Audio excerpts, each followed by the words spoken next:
چې د مؤمن بنده باندې دا لازم دي چې د منځ په هر رکعت کې چې سورۃ فاتحه لولي. ځکه حدیث مبارک راځي لا صلاة الا بفاتحه الكتاب، نه د منځ مګر د سورۃ فاتحه سره. یعنی چې دا سه اډومون د سورۃ فاتحه په کې نه هغه سمونځي، هغه اډومون نه دی. خدا دا قسمه روایت چې د منفرد د پاره نه چې سړی ځان نه مونږ کوي، سړی ځان نه په منځ ولاده نارینه زنانه ده، هغه ځان نه مونږ کوي. نو په هر رکعت کې مجو د کم د شو ډک رکعتونه وایو، په تش رکعت د کو ډک رکعت سورۃ فاتحه په کې ویل کېږي. خو یو مومن باندې په جمع باندې ولاړ دی، د جمع سره مونږ کوي، نو بیا د پر حکم داده چې بیا به دغه کس د امام اقتدا وکړله، په امام پسې ودرېدو نو اوس به د سورۃ فاتحه نه وایي. بیا دې کې بعضې کسان پکې دا وایي چې یاره په جهري منځونه دي نو په هغه کې به سورۃ فاتحه چې دی نه ویلی کېږي، او خفي منځونه دي لکه ماسپښین مازدیګر مونځ دی نو دې کې به ویلی کېږي. او یا بعضې پکې چې کوم ډک رکعتونه دي دې کې به نه ویلی کېږي، او چې تش رکعتونه دي دې کې به ویلی کېږي، دا پکې نشته دی.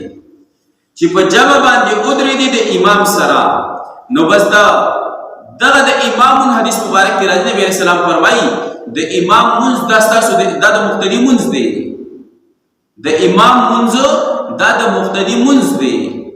نو بیا فرمایي چې کله مؤمن بنده په جمع باندې ولاړ دی نو بیا به په امام پسې سورۃ فاتحه نه وایي، دی به صرف چې د لا اله غیرک پورې منځ ووایي او بیا به خاموش ودرېږي. بیا د امام چې دی که تش رکعت دی که ډک رکعت دی که خفي منځ دی که جهري منځ دی، بس د امام منځ چې دی دا د مقتدي منځ دی. ځکه اوس مثال په طور یو جمع کې مقتدیان ولاړ دي، نو که د دې مقتدي نه واجب پد شي غلطي دې وشي هم، خو چې د امام نه غلطي نه شي وي نو دی سجده سهو خو نه کوي. ځکه د امام نه غلطي نه شو، د امام منځ د منځ دی، د امام منځ ټیک دی، نو د منځ ټیک دی، د سجده سهو نه کوي. اوس د امام نه چې دی واجب پاتې شو غلطي وشوله سجده سهو په واجب شوله، نو د مقتدي نه خو غلطي نه ده شوې، خو چې کله امام سجده سهو کوي نو د هغه په ابتدا کې دی بیا سجده سهو کوي. اگر که د هغه نه غلطي نه شوي، اگر که د هغه نه واجب نه دی پاتې شوی، نو دته حکم دی چې ته سجده سهو وکړه د امام په ابتدا کې. نو چې دغه رنګې د ده نه غلطي وشي هم د امام منځ صحیح دی نو دی سجده سهو نه کوي، بل طرف ته د ده منځ چې دی هغه برابر دی، خو د امام نه چې دی سهو وشوله نو د امام د اقتدا د وجې دی سجده سهو کوي. نو دغه رنګې دا د امام چې دی اقتدا کړې ده نو د امام منځ دا بیا د ده منځ دی. نو امام پسې چې څوک ولاړي نو کو خفي منځ دی او کو جهري منځ دی، دی به په امام پسې منځ نه وایي، امام پسې به دی خاموش ودرېږي، دی به چې دی منځ نه وایي. او هغه کې بیا ډېر احادیث مبارکه راغلي دي چې کم بعضې لوګي راځي اویا صحابه کم کس چې په امام پسې ولاړ وروستو او د امام پسې سورۃ فاتحه وایي نو اویا صحابه کرام ورته خیري کړي دي، اویا صحابه کرام ورته خیري کړي دي. او د صحابه کرامو نه داسې عمل نه دی راغلی چې هغوی د امام پسې چې دی وروستو چې دی سورۃ فاتحه ویلې ده. او دغه او بلکې قرآن کې الله فرمایي وإذا قرئ القرآن فاستمعوا وأنصتوا لعلكم ترحمون، چې کله قرآن لوستلی شي د سورۃ فاتحه هم قرآن دی، امام یې وایي نو اگر که ته نه اورې خو امام یې وایي تا د هغه اقتدا کړې ده نو اوس الله ورته چپ شه دلته چې رحم د باندې وکړی شي، که دا نه نو ګوره د رحم نه به چې دی خلاص شي، رحم به د باندې بیا نه کېږي. نو مؤمن بنده چې دی کله په امام پسې ودرېږي په جمع باندې ولاړ دی نو دغه ټایم کې به دی چې د سورۃ فاتحه نه وایي، بیا دغه ټایم کې دی به سورۃ فاتحه نه وایي. او بل وخت دا هم راځي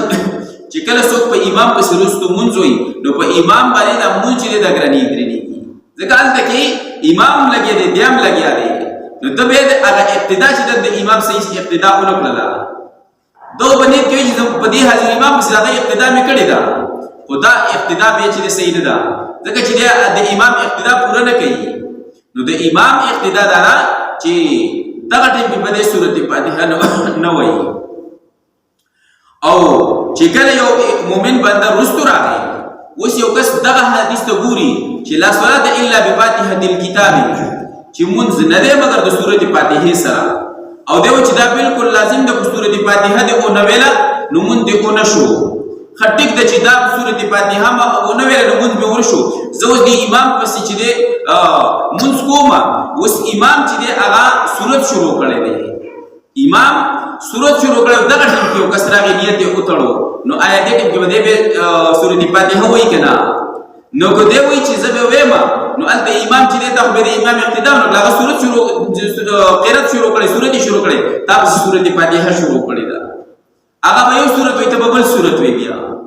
نو کو تا وګړه آیات شروع کړي دي او د امام مختصر آیات وي او هغه چې د رکوع راکړي شو نو دا سر تر رسېو کو باندې رسې بیا دا به سر تر کنه نیمه کې به پرې دی بیا نو دا یادار چې امام بالکل اخیری حالت کې دی رکعت باندې ولاړ دی سورۃ په ختمې دوه بالکل رکوع ته راځي کیږي او دغه ټیم کې یو کس راغی دی اوس د امام سره نیت وتړو نو کو دې دغه آیت حدیث ته ګوري چې لا صلات الا بفاتحه الكتاب نو کو دې اوس دلته کې مونږ کې د خپل سورۃ فاتحه رسي نو البته امام چې د رکوع تګړي رکعت به تللی او بیا به چې امام به رکوع کنه پاسې دی قومه کې وي دی به رکوع لذي بیا به امام چې د سجدي لذي دی به قومه کوي نو دا د امام اقتدا نشو بیا هغه به یو عمل کوي دی به بل عمل کوي امام به یو عمل کوي مقتدی به بل عمل کوي نو بداو چې ورستو کسان ډیر راشي نو څوک کده کېږي څوک به برکی کې بیا خو هغه د موږ هغه فن پاتې نشو بیا خو د اقتدا ونشولا او کو دی چې نه دغه ټیم کې مونږ کېږي نو الته سورۃ فاتحه پاتې شولا د دې سره وسه کې بیا نو چې کله یو مؤمن بنده دی کې ګورته ډیرو کسان نه غلطي کوي په جمع به ولاړې مونږ به شروع کړی یا لکه تا بیا د اقتدا څنګه کړی دا چې امام پسې د اقتدا وکړه بس اوس خاموش ودرېږه او چې کله یو مؤمن بنده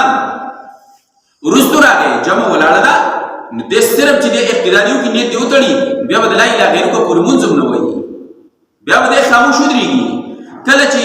او رکعت ته تللی دی کرکات نه دی درو وسیله خبره ختمه کرکات ته تللی دی